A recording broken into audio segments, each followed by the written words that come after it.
अभी तक हम लोग चार बहुत ही इंपॉर्टेंट मॉडल वर्ब सीख चुके हैं, जिसमें कैन, मे, शुड और मस्ट। ये ऐसे चार मॉडल वर्ब्स हैं जिनका बोलचाल में और लिखने में सर्वाधिक प्रयोग किया जाता है। आज हम लोग इसी कड़ी में अगले एक मॉडल वर्ब सीखना चाहेंगे और वह है ought to। हालांकि इस ought to का प्रयोग वर्तमान समय में बहुत कम होता जा रहा है, या ये मानिए कि वर्तमान समय में इसका प्रयोग बहुत कम होता है या कम हो गया है।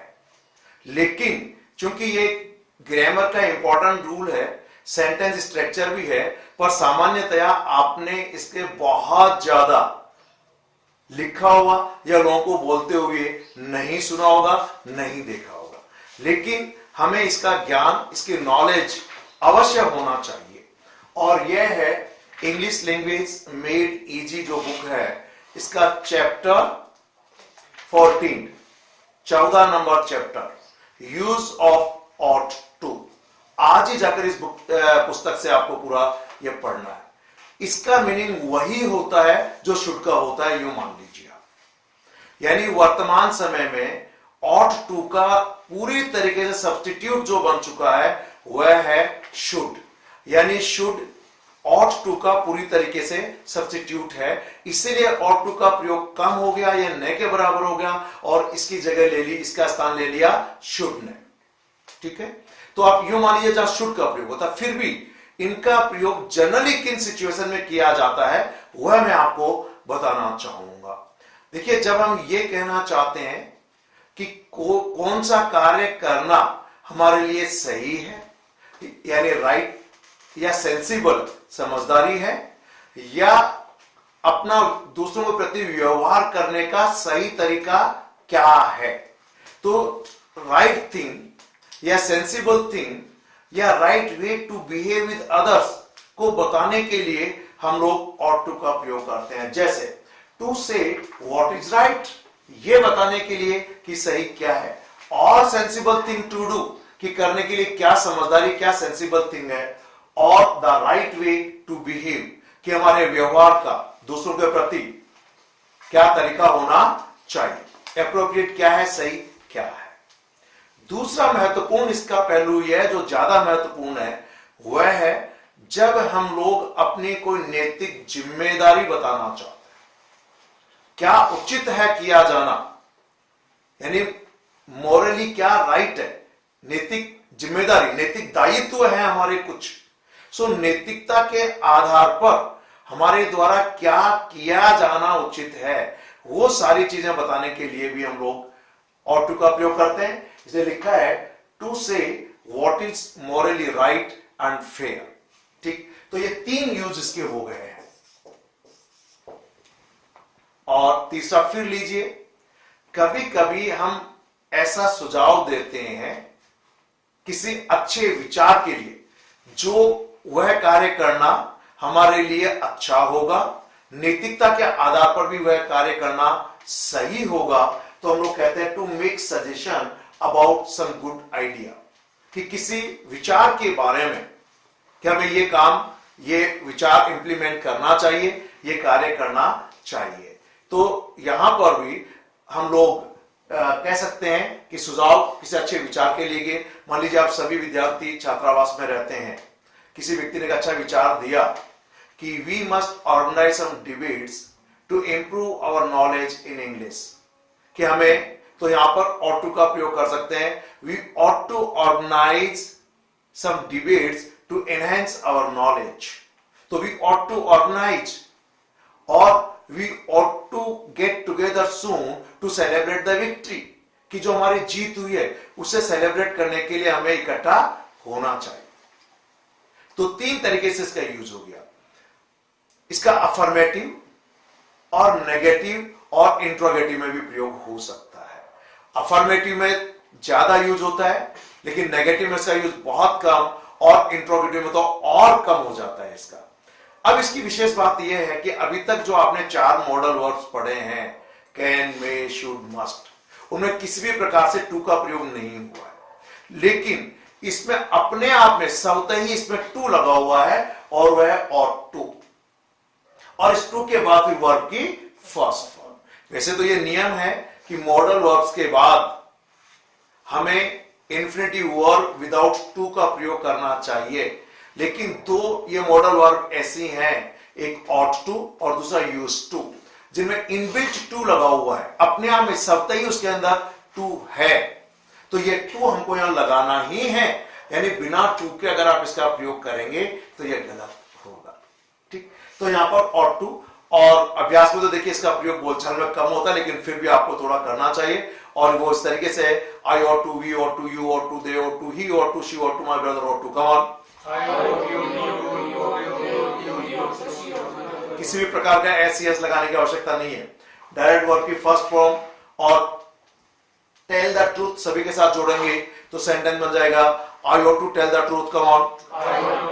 We ought to tell the truth, you ought to tell the truth, they ought to tell the truth, he ought to tell the truth, she ought to tell the truth, I ought to serve the nation, we ought to serve the nation, you ought to serve the nation, they ought to serve the nation, he ought to serve the nation, she ought to serve the nation।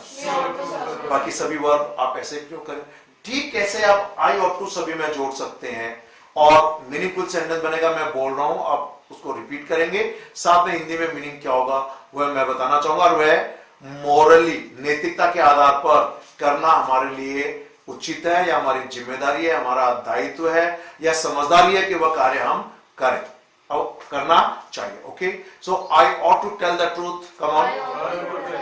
I ought to serve the nation, I ought to quit smoking, I ought to respect the elders, I ought to try a little harder.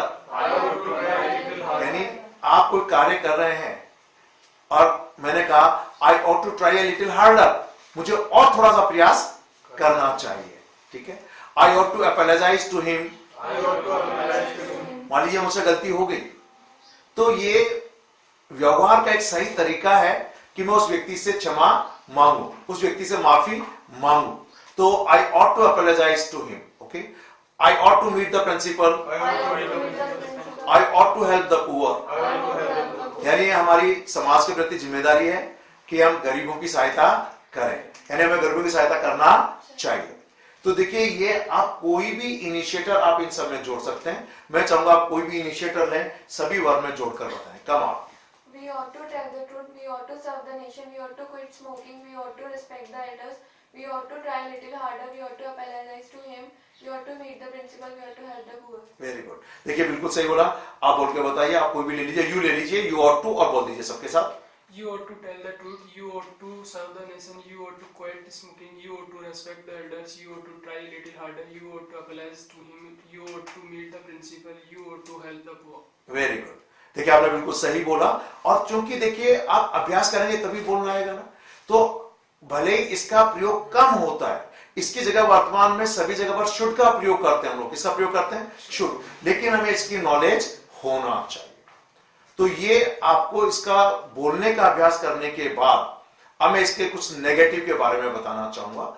जब भी हम ought to को negative में use करते हैं तो ought के बाद लेकिन टू के पहले हम नॉट का प्रयोग कर देंगे। किसका प्रयोग कर देंगे? नॉट का प्रयोग करेंगे।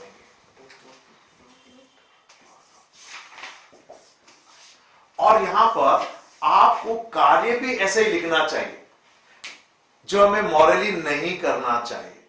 जैसे we ought not to tell a lie, अब ट्रूथ मत बोल देना। So we ought not to tell a lie, यानी हमें झूठ नहीं बोलना चाहिए। We ought not to smoke at public places, हमें पब्लिक प्लेसेस पर धूम्रपान नहीं करना चाहिए। We ought not to misbehave with anybody else, हमें किसी के साथ भी दुर्व्यवहार नहीं करना चाहिए। We ought not to laugh at others, हमें दूसरों पर हंसना नहीं चाहिए, यानी दूसरों का मजाक नहीं बनाना चाहिए। We ought not to insult the people, हमें लोगों का असम्मान या इंसल्ट नहीं करना चाहिए। We ought not to waste our precious time, हमें अपना कीमती समय बर्बाद नहीं करना चाहिए। ये बुद्धिमानी नहीं है, सही चीज नहीं है, या व्यवहार का तरीका अच्छा नहीं है, या नैतिकता के खिलाफ है, तो बाकायदा आप ऑट नॉट टू का प्रयोग कर सकते हैं। शुड नॉट का प्रयोग भी करेंगे तो भी वही मीनिंग होगा। क्लियर है? अगर जरूरत पड़े कहीं लिखना हो और कुछ वेराइटी ऑफ सेंटेंसेस देना हो तो आप इसका प्रयोग इंट्रोगेटिव में भी कर सकते हैं। ऐसे केसेस में सिर्फ ऑट को सब्जेक्ट से पहले लगाएंगे। किसको लगाएंगे? ऑट को सब्जेक्ट से पहले लगाएंगे, टू वहीं के वहीं रहेगा और हम इसका प्रयोग करेंगे। कैसे? देखिए,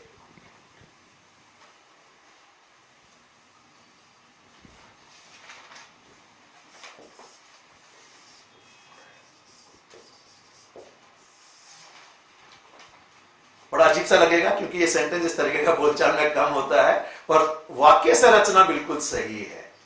जैसे, क्या मुझे अपने पेरेंट्स को सूचित करना चाहिए? Ought I to inform my parents? So, ought I to inform my parents? ध्यान दें, ग्रामर पॉइंट ऑफ व्यू से ये टू लगाना अत्यंत आवश्यक है। अगर किसी कॉम्पिटिटिव एग्जामिनेशन में ऐसा वाक्य आ जाए जिसमें ये टू नहीं लगा हुआ हो तो फिर इसे गलत मान लिया जाता है और गलत होता ही है। इसलिए यहां पर टू लगाना जरूरी है।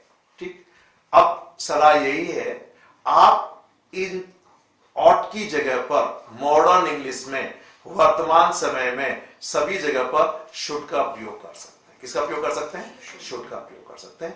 एक बहुत छोटा सा चैप्टर है, लेकिन आप लोगों को इसका ज्ञान होना चाहिए, आपको इसकी नॉलेज होना चाहिए, ताकि अगर आप कहीं इसका प्रयोग पढ़ें, देखें या सुने तो आपको यह नहीं लगे कि साहब ये तो हमें आता ही नहीं। क्लियर? तो ये ought to का प्रयोग आपके लिए बहुत जरूरी है। क्लियर है? तो ये बहुत ही महत्वपूर्ण बात है कि किस तरीके से हम इसका प्रेजेंट टाइम में प्रयोग करते हैं। Okay, thank you very much, have a nice day.